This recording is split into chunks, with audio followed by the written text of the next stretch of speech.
Hello students of class 12. Today I am going to start third lecture of ITF for class 12. ठीक है, तो class 12 का third lecture में आज लेने जा रहा हूँ इनवर्स ट्रिग्नोमेट्रिकल फंक्शन, जिसको मैंने ITF लिख दिया है। ठीक, तो पहले वाले जो पहला और जो दूसरा मैंने लेक्चर लिया था उसमें मैंने आपको जो है ग्राफ के बारे में नॉलेज दी थी, ग्राफ कैसे बनाएंगे और उसकी डोमेन एंड रेंज क्या होगी।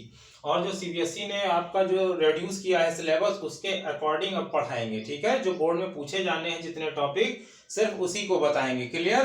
तो आपका आईटीएफ में डोमेन एंड रेंज आएगा according to CBSE. Domain and range and property तो बिल्कुल नहीं आनी है, और आना क्या है आपका प्रिंसिपल वैल्यू ब्रांच। ठीक है, यानी प्रिंसिपल वैल्यू जो फाइंड करनी है सिर्फ ये आएगा, और डोमेन एंड रेंज आएगी। तो डोमेन एंड रेंज के बारे में मैं आपको बता चुका हूं इन ग्राफ में पढ़ा चुके हैं, और आज मैं बताऊंगा आपको प्रिंसिपल वैल्यू कैसे निकालते हैं, और ये भी बताऊंगा डायरेक्टली टीचर क्या करते हैं। जैसे मान लो 2π/3 लिखा है तो वो नॉर्मली बता देते हैं पाई माइनस π/3 लिख लो इसको, और होता भी है। इसको सॉल्व करोगे तो 2π/3 आएगा, लेकिन ये कैसे आ जाता है, कैसे बच्चे पता कर पाएंगे, तो वो सारी नॉलेज अभी हम देंगे आपको। यानी कुछ रटना नहीं है कि इसको ऐसे लिखना है, और नॉर्मल टीचर कहते हैं भैया प्रैक्टिस कर लो 10-20 क्वेश्चन तो अपने आप करने लगोगे, तो ऐसा कुछ नहीं है। ठीक है, इसके कॉन्सेप्ट हैं, तरीके हैं, वो मैं आपको आज बता दूंगा और आपको समझ में आ जाएगा। तो चलिएगा स्टार्ट करते हैं, और बोर्ड के अकॉर्डिंग ही पढ़ा रहे हैं। जो बोर्ड में आपको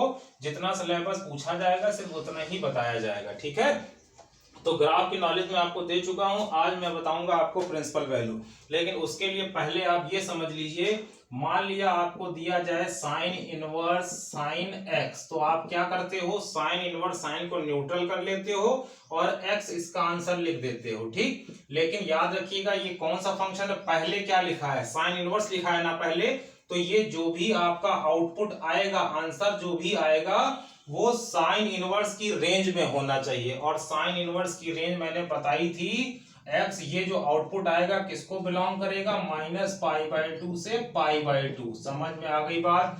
अगर मान लो जैसे इस तरह से लिखा होता साइन इनवर्स साइन पाई, तो बच्चे क्या करते हैं, साइन इनवर्स साइन छोड़ देते हैं, पाई लिख लेते हैं, जबकि पाई देखो 90 से बड़ा हो जाएगा, यानी ये गलत है। यानी कि जो भी आपका आउटपुट मिलेगा वो इसकी रेंज में होना चाहिए। किसकी रेंज में भैया, पहले क्या लिखा है साइन इनवर्स, यानी आउटपुट साइन इनवर्स की रेंज में होना चाहिए, दैट्स इट। ठीक, अच्छा, इसी तरह से अब कुछ लोग कहेंगे कि अगर साइन पहले आ जाए तब क्या होगा। मान लो साइन इनवर्स पहले था, अब साइन पहले लिख दिया जाए। ठीक, साइन पहले हो जाए, साइन इनवर्स बाद में हो जाए, तो साइन और साइन इनवर्स न्यूट्रल हो जाएगा, और एक्स तो आप लिख लोगे।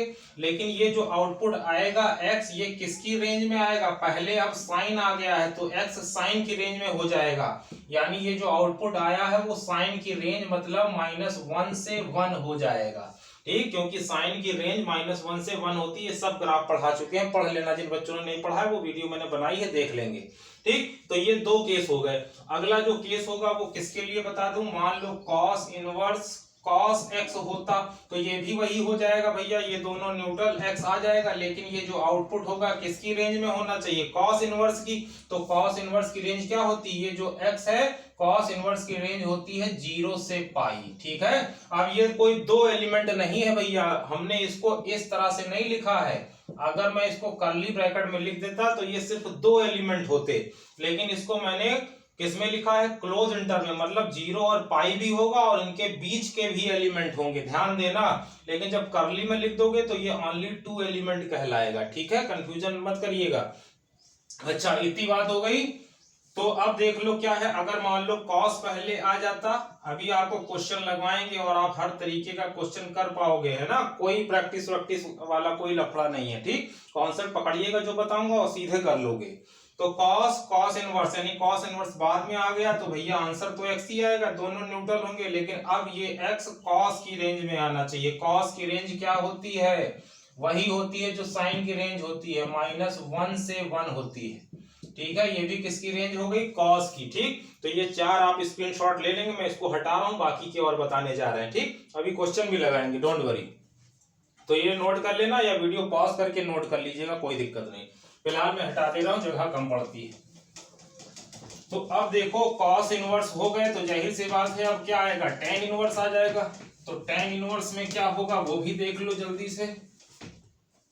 ताकि क्वेश्चन शुरू हो जाए। tan इनवर्स, अगर tan आया x, ये भी x हो जाएगा, लेकिन ये जो आउटपुट आया है किसकी रेंज में होना चाहिए, tan इनवर्स की। और tan इनवर्स की रेंज क्या होती है, याद है, ओपन इंटरवल -π/2 से π/2। मतलब इसका मतलब बता रहा हूं। अगर मान लो क्वेश्चन आया ऐसा, ये बच्चे बहुत गलत करेंगे, एक नंबर में पूछा जा सकता है tan इनवर्स, tan मान लो आ जाए यहां पर π/2, ठीक, तो बच्चे क्या करेंगे, tan इनवर्स tan छोड़ देंगे भाई, न्यूट्रल हो जाएगा, बचेगा क्या, π/2। तो अब आप लोग सोचोगे कि π/2 हम ले सकते हैं, क्योंकि सर ने ही बताया था x बिलोंग्स टू -π/2 से π/2। लेकिन ध्यान देना, π/2 नहीं हो सकता है, क्योंकि यहाँ पर ओपन लगाया है, ठीक है। ओपन का मतलब π/2 भी नहीं हो सकता, और इधर -π/2 भी नहीं हो सकता, यानी ये आंसर गलत है, ये पॉसिबल नहीं है, ठीक। अच्छा, तो अब समझो अगला वाला क्या है। अगर मान लो tan पहले आ जाए तो ध्यान देना कहाँ ओपन है कहाँ क्लोज है, ये आपको सब पढ़ा दिया है, आप पढ़ लीजिएगा, वीडियो देख लीजिएगा।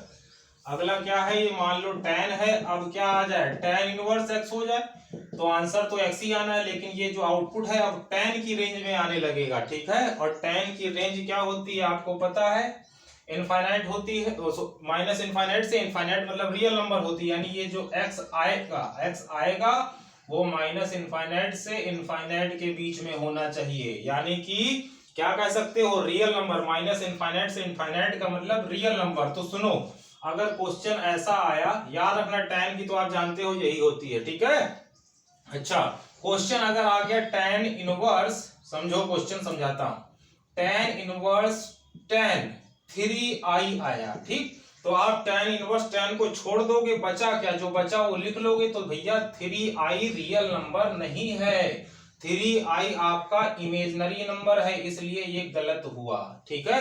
i आयोटा होता है, आप जानते हो, कॉम्प्लेक्स नंबर के बारे में पढ़ा होगा 11th में, तो जब i लगा है तो ये इमेजिनरी नंबर हो जाएगा, रियल आएगा नहीं। जबकि आपको बताया है कि जो भी आउटपुट मिले x, जो भी आएगा आंसर वो रियल नंबर होना चाहिए, जबकि ये रियल नहीं आया, ठीक है। तो इस तरह से आप समझ पाएंगे इसको। अगली बात करते हैं, अगर ये दो हो गए, अब कौन से बचे, tan के बाद cot बचा, वो भी समझ लो फटाफट। cot इनवर्स cot x लिखा है तो x आएगा, लेकिन याद रखिएगा कि ये जो आउटपुट होगा वो cot इनवर्स की रेंज में होगा, और cot इनवर्स की रेंज 0 से पाई होती है, लेकिन कैसी, ओपन इंटरवल, 0 से पाई ओपन, मतलब 0 और पाई नहीं होगा क्योंकि ओपन लगा है, लेकिन इनके बीच में हो सकते हैं, जैसे 0 और पाई, ये दोनों नहीं लेने, बीच में कुछ भी ले लेना, π/4 π/6, ये कुछ भी आ जाए ये सब सही होगा। लेकिन अगर 0 या पाई आ गया, जैसे मान लो ऐसे लिखा हो cot इनवर्स cot 0, तो इन दोनों को छोड़कर जो बचेगा 0 लिख लो। लेकिन भैया 0 हम नहीं ले सकते, क्योंकि 0 पर ओपन इंटरवल लगा है, यानी ये जो 0 आया ये गलत है, ये पॉसिबल नहीं होगा, है ना। अच्छा, तो अब इतनी बात हो गई। अब अगर cot पहले आ जाए तो क्या होगा, अगर मान लो cot पहले आ गया, समझो cot पहले आ गया, cot इनवर्स बाद में आया, तो ये दोनों न्यूट्रल हो जाएंगे, बचेगा x। लेकिन ये जो x आएगा वो किसकी रेंज में होना चाहिए, cot की रेंज में होना चाहिए, और cot की रेंज वही होती है जो tan की थी, यानी कि माइनस इनफाइनाइट से इनफाइनाइट, ठीक है, मतलब कि रियल नंबर होना चाहिए। यानी जो tan के लिए था, ये देख लो, tan के लिए ये जो था वही cot के लिए है, tan और cot के लिए, ठीक है। रियल नंबर यहां आना चाहिए, तो रियल नंबर यानी x जो भी निकलेगा वो रियल होना चाहिए, ठीक। तो ये 4 हो गए आपके, अभी क्वेश्चन लगाएंगे तब आपको पूरा क्लियर हो जाएगा, तो इसको आप नोट कर लीजिएगा, मैं हटा रहा हूं। चलिएगा देखते हैं कैसे। अगले वाले कौन से बचे, cot हो गए, अब 2 ही बचे, कौन से, sec और cosec बच रहा है, तो चलो देखो उसको भी देख लो, फिर क्वेश्चन जल्दी से स्टार्ट कर दें। और ये कॉन्सेप्ट सब पकड़े रहोगे तो क्वेश्चन गलत हो ही नहीं सकता, इस बात को आप ध्यान दीजिएगा। अगला है, मान लो sec इनवर्स sec x लिखा है, तो ये दोनों न्यूट्रल हो जाएंगे, x बचेगा, लेकिन ये जो आउटपुट आया है x sec इनवर्स की रेंज में होना चाहिए, ठीक है।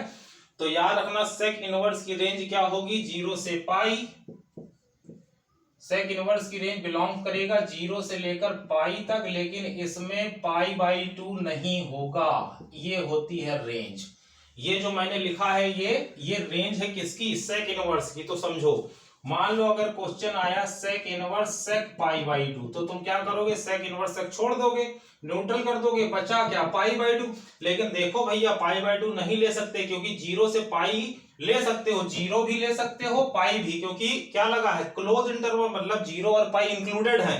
जीरो भी ले सकते हो, पाई भी ले सकते हो, और इनके बीच के भी ले सकते हो, लेकिन क्या नहीं ले सकते हो, पाई बाई 2। तो यहां पर तो पाई बाई 2 आ रहा है, लेकिन रेंज के अकॉर्डिंग पाई बाई 2 हम नहीं ले सकते, यानी ये पॉसिबल नहीं होगा, गलत है। ठीक है, अच्छा अगली बात करते हैं, देखो क्या है। तो इस बात को ध्यान रखिएगा, जहां भी क्लोज लगा है, मतलब जीरो भी इंक्लूडेड, पाई भी इंक्लूडेड, इनके बिटवीन भी इंक्लूडेड, लेकिन पाई बाई 2 नहीं लिया जा सकता। अगला क्या है, मान लो अगर सेक पहले आ गया,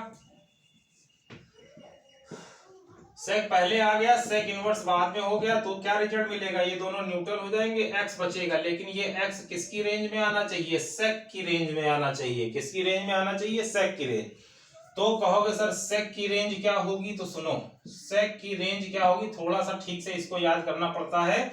बहुत से लोग इसको इस तरह से लिखेंगे, r माइनस माइनस 1 और 1, ठीक है, इस तरह से बहुत लोग लिखेंगे। अब इसका मतलब बता रहा हूं, अदरवाइज माइनस एक्स जो करेगा बिलोंग किसको करेगा, माइनस इनफाइनाइट से माइनस 1, इस तरह से यूनियन 1 से लेकर इनफाइनाइट, ये दोनों बातें एक ही। हालांकि मैं एक बात और लिख दे रहा हूं, चाहे आप ऊपर वाला लिखिए, चाहे बीच वाला लिखिए, और चाहे जो अब लिख रहा हूं, mod of x is greater than equal to 1, मैंने 3 केस लिख दिया है। लेकिन तुम लोग ये वाला याद रखना, ज्यादातर बीच वाला, वरना कंफ्यूज हो जाओगे। ठीक है, तो बीच वाला आप लोग याद रखेंगे। बीच वाला याद रखना बड़ा आसान सा है, माइनस इनफाइनाइट, और यहाँ इनफाइनाइट हो गया, यहाँ माइनस 1 होगा और 1 होगा। तो भैया इतना तुम लोग ले लेना और इतना ले लेना, बीच में यूनियन लगा देना। बस ध्यान क्या रहे, माइनस 1 पर क्लोज इंटरवल कर देना और 1 पर क्लोज कर देना, और फाइनाइट इनफाइनाइट पर ओपन इंटरवल होता है। बस तुम्हारा तैयार हो जाएगा रेंज किसकी, सेक की। समझ में आ गई बात। तो ये किसकी रेंज हो गई, सेक की रेंज हो गई। और इसका मतलब क्या है वो भी मैं बताऊंगा, क्योंकि यही इंपॉर्टेंट है। तो अभी कंफ्यूज ना हो कि सर ने इतना 3 लिख दिया है, इसका क्या करें, कैसे क्या करें। तो सुनो, लिखना है तो सबसे आसान तरीका, माइनस इनफाइनाइट, इधर इनफाइनाइट, फिर माइनस 1 1, बस यहाँ पर क्लोज कर दो, यहाँ तो ओपन ही रहता है, बीच में यूनियन लगा दो, हो गया भैया। तो याद रखना, यही किसकी रेंज है, सेक की भी रेंज है, और यही कॉसेक की भी रेंज होती है।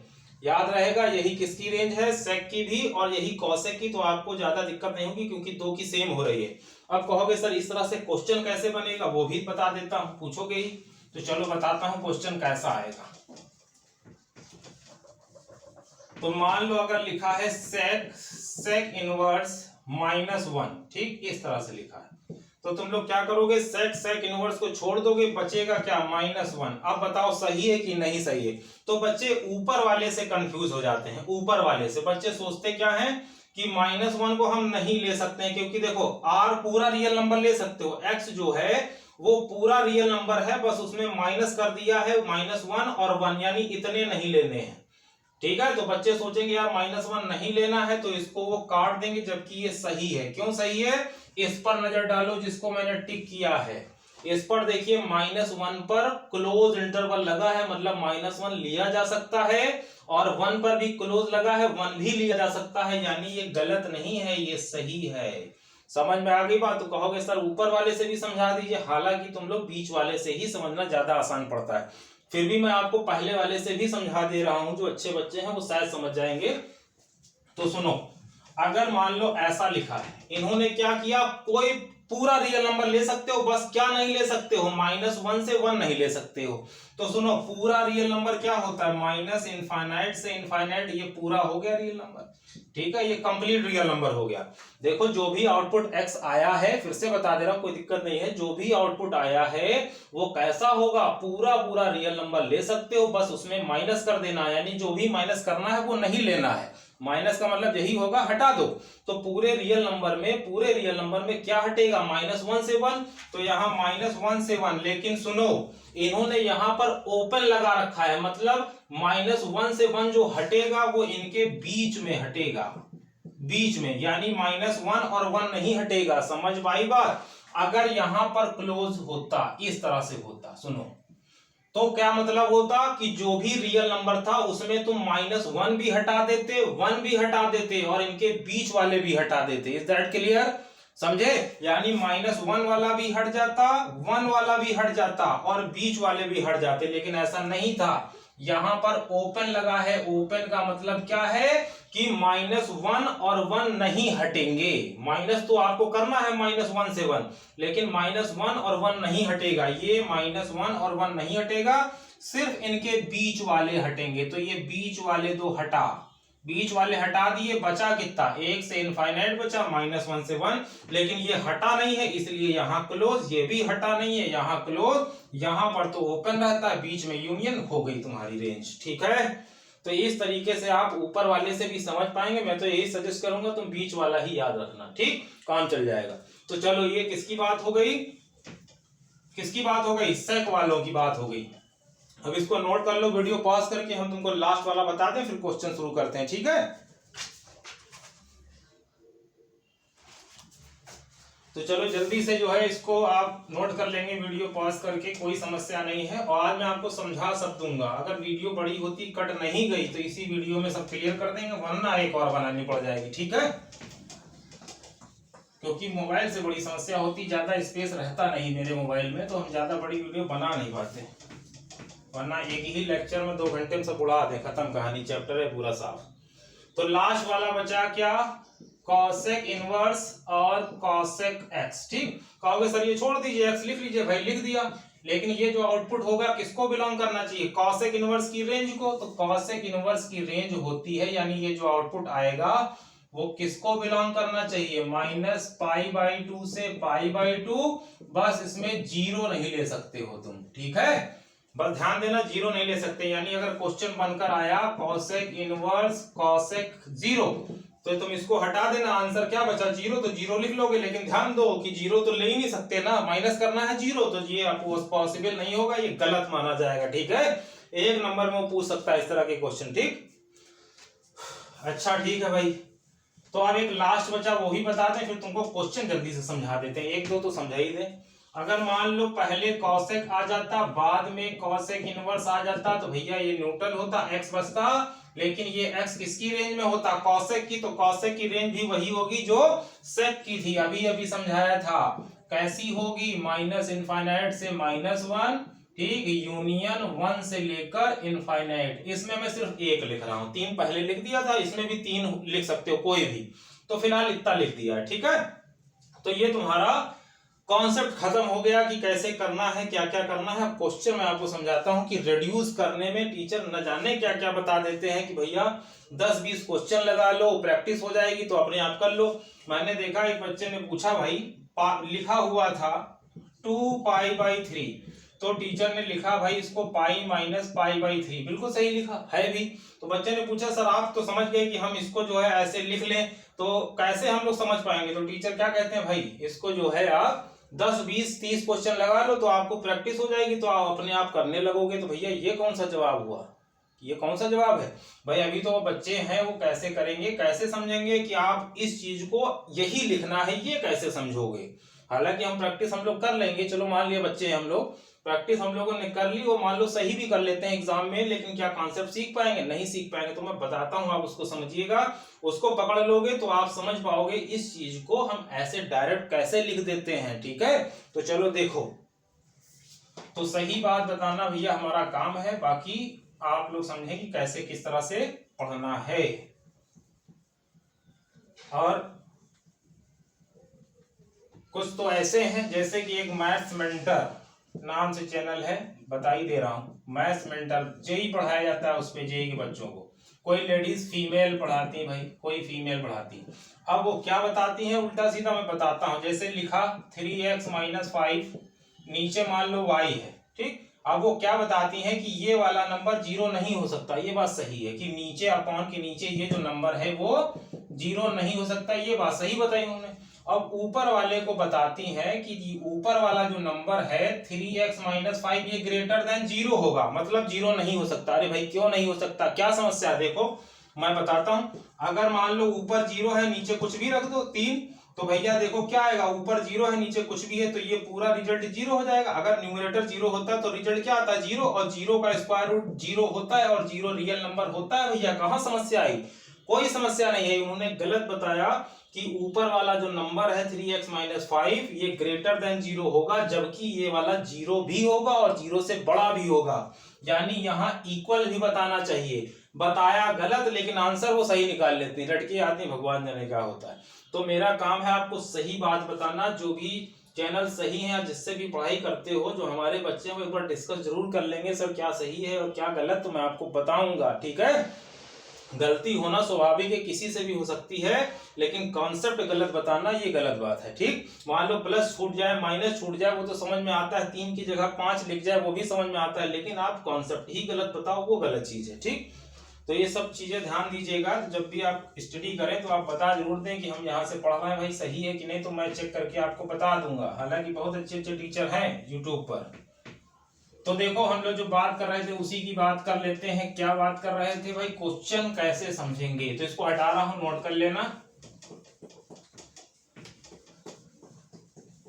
तो चलिएगा जल्दी से, 1-2 क्वेश्चन तो हो ही जाएं, इतना कर दें कि 1-2 क्वेश्चन तुम्हारे हो जाएं।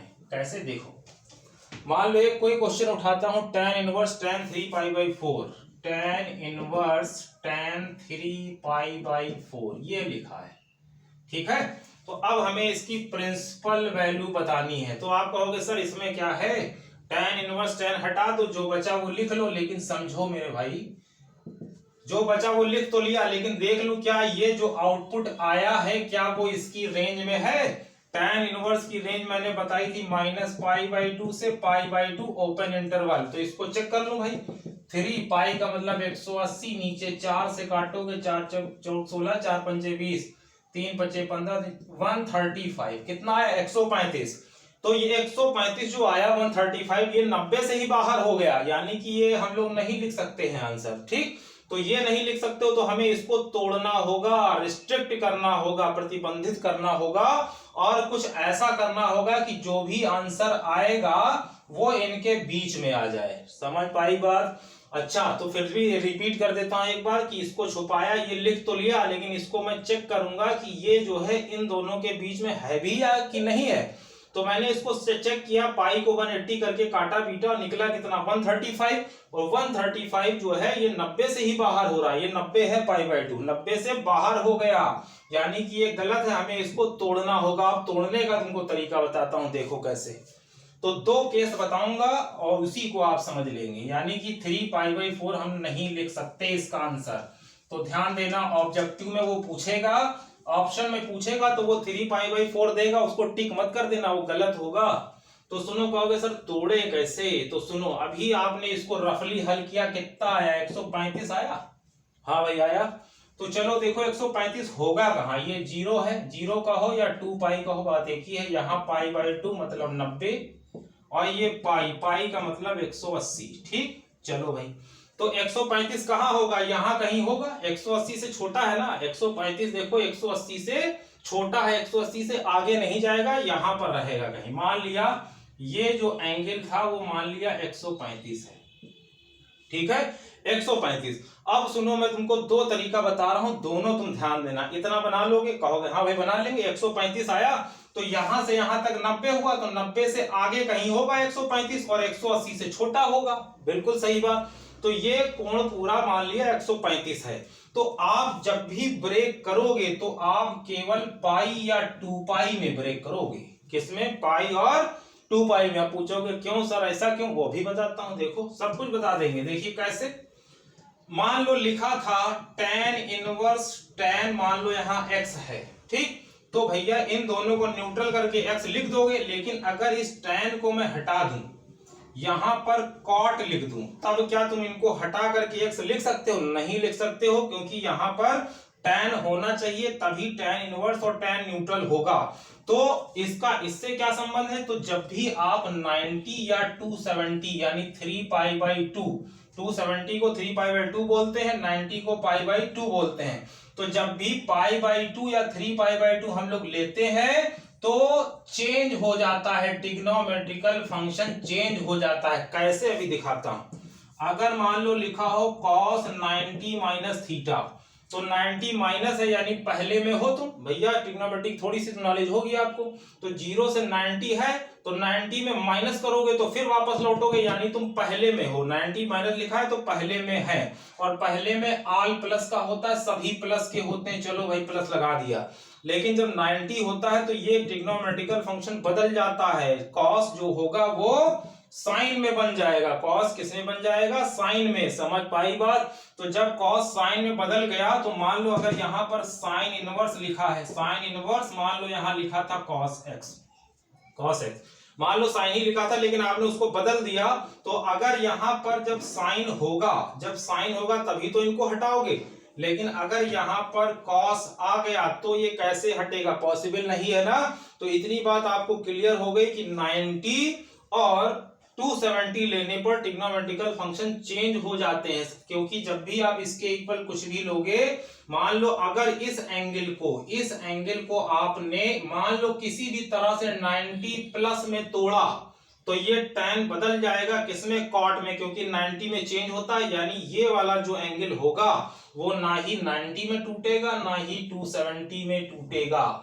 ठीक है, और जो बिल्कुल कमजोर बच्चे हैं वो बस इतना समझ लें कि हमें पाई और 2 पाई में ब्रेक करना है और 90 270 में ब्रेक नहीं करना, यानी किसी में ब्रेक नहीं करना, सिर्फ पाई में तोड़ना या 2 पाई में। ठीक है, लेकिन जो बच्चे समझ रहे हैं उनको मैंने पूरा कॉन्सेप्ट बताया कि अगर इस एंगल को आप 90 या 270 में तोड़ेंगे, जैसे मान लो 135 आया था, 3 पाई बाई 4 का मतलब 135, तो 135 को आप क्या लिख सकते हो? 90 में कितना जोड़ दो? 45। तो 90 में 45 जोड़ा और आगे क्या लगा है? tan लगा है, तो tan 90 प्लस थीटा, यहां पर क्या होता है? tan माइनस का होता है, तो माइनस तो आएगा लेकिन 90 है तो tan बदल जाएगा, कॉट में हो जाएगा। तो ये वाली बात जब आप यहां लिखोगे तो tan इनवर्स माइनस का कॉट 45 हुआ, तो मान लो माइनस को आप बाहर भी कर देते हो तो tan इनवर्स और कॉट हट नहीं पाएगा। ठीक है, तो अब समझाते हैं, यानी आप समझ गए कि पाई और 2 पाई में तोड़ना है, तो तोड़ेंगे कैसे वो भी सीख लो। तो कुल मिला के ये जो मैंने इतनी कहानी तुमको समझाई सिर्फ इसलिए बताई कि जब भी आप एंगल को ब्रेक करोगे तो ओनली पाई या 2 पाई में। ठीक है, तो अब आप ये समझ गए कि इसको हम लोग किसमें नहीं तोड़ेंगे? 90 और 270 में नहीं तोड़ेंगे। तो आओ भाई इधर, tan इनवर्स ये रहा tan 3 पाई बाई 4 का मतलब अभी अभी बताया था 135। तो सुनो, अगर कोई बच्चा इसको तोड़ लेता 90 में, मान लो 90 में आप 45 जोड़ दो भाई, 135 ही तो होगा। हाँ भाई होगा, ठीक। लेकिन जब आप इसको सॉल्व करने लगते तो tan इनवर्स और 90 प्लस 90 ये होता है, पाई बाई 2 90 है, तो 90 प्लस करोगे तो दूसरे में आओगे और दूसरे में tan कैसा होता है? माइनस का, तो माइनस लगा देते, लेकिन 90 में tan बदलता भी है, कॉट हो जाता है ये, और 45 तो माइनस तुम बाहर ले आते तो माइनस tan इनवर्स कॉट 45, और कभी भी tan इनवर्स और कॉट न्यूट्रल नहीं हो पाता। ठीक है, इसलिए आपको मैंने बताया था 90 और 270 में नहीं तोड़ना है। अब आई थिंक समझ में आ गया होगा। ठीक, तो कहोगे सर फिर क्या करें? बता तो दिया, 180 में तोड़ दो या 2 पाई में तोड़ दो, एक से आंसर आ जाएगा। कहोगे सर एक ही बताओ ताकि एक ही लगाए और आंसर आ जाए, तो भैया 2 तो काम चला ही लो, है ना। कॉन्सेप्ट बताया है तो आपको 2 बताया है, एक से आंसर श्योर आ जाएगा। ठीक, थोड़ा सा मेहनत करनी पड़ी है तब मैंने इसको बताया है तुम्हें। ठीक, तो 180 में तोड़ते हैं। तो कहोगे 180 में कैसे तोड़ेंगे? तो देखो जल्दी से कर लो, ज्यादा वो नहीं है स्पेस। tan ये क्या था तुम्हारा? 135 था, तो ये लिखा tan इनवर्स tan 135 को लिख लो 180 माइनस 45, 180 माइनस 45, 180 में 45 माइनस करोगे तो 135 ही रहेगा, बदलेगा नहीं, और बदलना चाहिए भी नहीं। ध्यान देना, 180 में उतना ही माइनस करना ताकि 135 आ जाए। तो सुनो, 180 माइनस करोगे तो कहाँ आओगे? ये होता है पाई, ये पाई का मतलब 180, तो यहां से चले 180 आ गए। अब माइनस है तो पीछे लौट जाओगे, यानी दूसरे में रहोगे, और दूसरे में tan कैसा होता है? माइनस का होता है। तो यहाँ लिखा tan इनवर्स और यहाँ लगाया माइनस, क्योंकि दूसरे क्वाड्रेंट में tan माइनस का होता है, लगा दिया। अब 180 और 360 में नहीं बदलता है ट्रिग्नोमेट्रिकल फंक्शन, tan है तो ये tan ही रहेगा। और क्या बचा? 45, माइनस को उठा के बाहर कर देना, तो minus tan inverse tan 45 now ये न्यूट्रल हो जाएगा, तो माइनस ये हट गया, बचा 45 और ये आंसर सही है। क्यों? क्योंकि -45 -90 और 90 के बीच में आता है, क्योंकि जो भी आउटपुट मिलेगा वो किसकी रेंज में होना चाहिए? क्या बताया था? tan इनवर्स की रेंज, और tan इनवर्स की रेंज -90 से 90 होती है। तो जो आपने आंसर निकाला वो -90 और 90 के बीच में आया, यानी ये -45 सही है, लेकिन रेडियन में लिख देना -45 का मतलब π/4। अभी मैंने डिग्री में करके बता दिया है, कल एक वीडियो बताऊंगा उसमें सब कुछ खत्म हो जाएगा, लेकिन उसमें पाई में ही बताएंगे, बदलेंगे नहीं हम। जैसे बदल दिया था ना मैंने, इसको रेडियन को डिग्री में बदल दिया था, कल बदलूंगा नहीं, आज पहला क्वेश्चन समझाया है इसलिए तो मैंने इसको चेंज कर दिया, आपको अच्छी तरह समझ में आ जाए। तो कल एक वीडियो के बाद ITF की कहानी खत्म हो जाएगी, फिर नेक्स्ट मैं आपको नया चैप्टर पढ़ाऊंगा। ठीक, तो जो बच्चे नए हैं वो सब्सक्राइब जरूर कर लें, क्योंकि कल मैं इसको खत्म कर दूंगा। ठीक, ओके, थैंक यू।